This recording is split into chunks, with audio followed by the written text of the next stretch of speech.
Witam bardzo serdecznie, tu jest Krzysztof Patok, nowy wiceprzewodnik Kaszubi, a dziś mamy też bardzo fajnego gościa, a to jest Słów Król.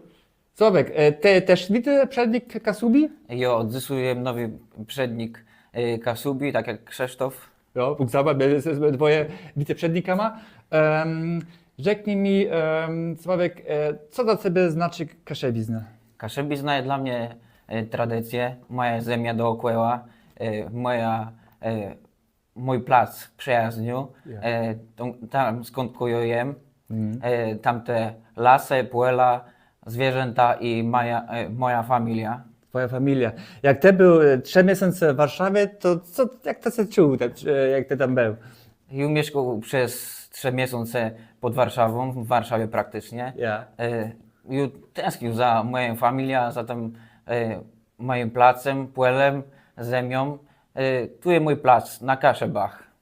Bóg zapłać. Słuchaj, ostatnie pytanie, Sławek, jak ty myślisz, ciężko dziś młodych przyciągnąć do działania na kaszebiznę?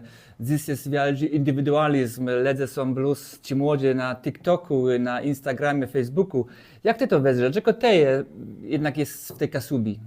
Byłem w tej Kasubi przez przypadek, Jo. dzięki panu Genekowi Jo. Preczkowskiemu.